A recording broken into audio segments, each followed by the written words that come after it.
There are exactly 3 maps in Phantom Forces that will send you to the heavens. There's actually an Easter egg on the map Rig that actually laughs at you for finding it. So there's a series of mythical backstories that are subtly embedded into the game. So yeah, here's a list of those things that you can actually see during the game while you play too. You know, when you look at those little console hints in the chat. And you know what? Here's also a draft discussing the origins of the ongoing fight between Phantoms and Ghosts. So as of the time I'm recording this, Phantom Forces has 1,682,206 likes and 129,837 dislikes, giving it a like to dislike ratio of about 92.234%. So the funny thing is, Phantom Forces test play servers are actually 150 Robux cheaper than the normal ones, even though they offer the exact same things and actually slightly more perks as well, such as having access to guns that aren't in the main game but are still being tested in the test place. So yeah, that's personally where I get my private servers. So there's actually currently 144 guns in the game, with 116 of them being primaries and then the other 28 being secondaries. I hope I don't lose you guys here, but there are actually 43 skin cases in the game with a total of 647 skins. And so if you were to go out and buy each individual skin and key, then it actually costs you a minimum of 303,420 credits just to get every single skin in the game on one individual gun. And if you're planning on getting every single skin in the game on every single gun in the game, it costs you a minimum of 43,692,480 credits to do that. You know, not including melees, and also provided that you never get a single duplicate skin, which of course would never ever happen. So the indie horror case was the least open case so far this month, being opened only approximately 77,000 times since January 1st as of the 20th, comparing that to the most commonly opened case being the starter case, opened approximately 2.8 million times so far this month as of the 20th as well. If you guys have ever wondered when equipment will happen, well, it's gonna happen when Phantom Forces 2 happens, guys. Alright, so get this. The fastest that someone's ever gone from rank 0 to rank 100 was Spirals during the double XP only a few days ago, and he did it in exactly 2 days, 6 hours, and 17 minutes. That is fast. So on the first day of 2021, guys, January 1st, about 470 hackers were actually banned from Phantom Forces on that day. Did you also know that the Executioner is the only gun in the game to start with the letter E? So about 20% of the primary guns in Phantom Forces actually originate from Russia, the fellow comrades. Out of all the snipers, the K14, AWS, and Remington 700 are the only ones that don't have conversions. The L115A3 had its name changed to the AWM over a year ago. However, it does still appear as the L115A3 when designating a weapon skin to a specific gun in the weapon skin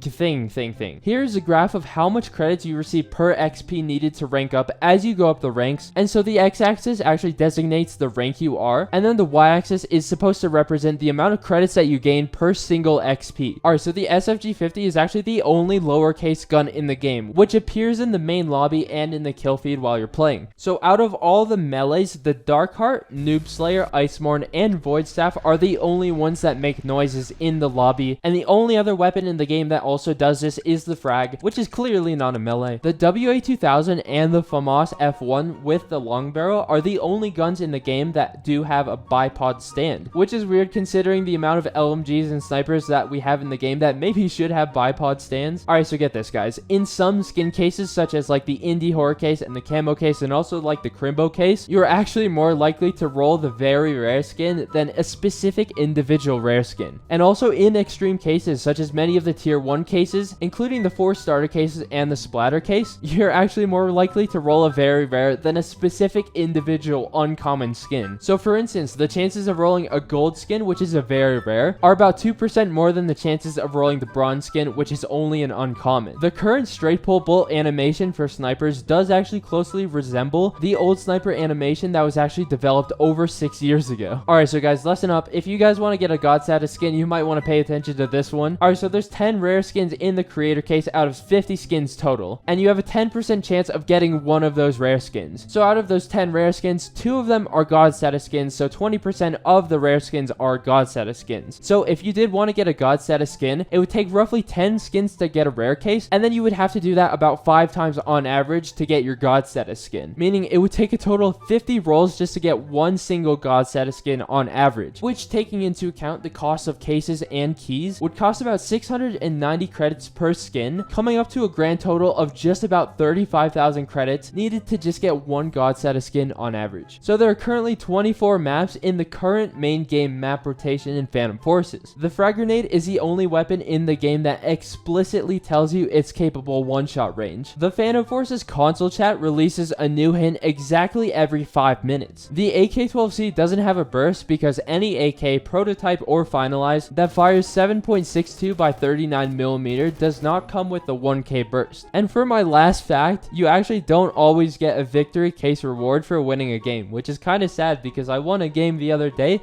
and I didn't get a case or a key for it, bro.